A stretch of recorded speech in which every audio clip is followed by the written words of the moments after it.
Jesu Kristu. Jesu Kristu inkosi. Okhulumayo nompilo womalo. Ngokuhlala ngamatoho ngila edobsingini kodwa ngiphuma ekhaseni. Kade ngilandela ku YouTube, ngithole ku YouTube umfundisi uJali. Uma videos ngihlale ngabuka ku YouTube. Mina ngiyaqala ukusindiswa ekhaya abasonto abasindiswana. Usonto kaShembe. So I've been looking for a church yabasindisiwe. Kodwa bengazi ngithole le engizofila ukuthi ngiye kuyo.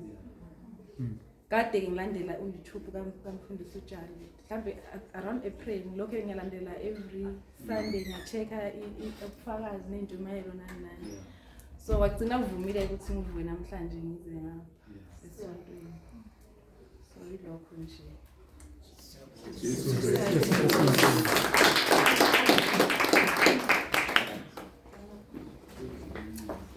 Jesu Kristu inkosi bazalwane. Jesu Kristu inkosi. Angazi baba ungasuphumile bazalwane. Uyabuya. Nansi bo. Jesu Kristu inkosi.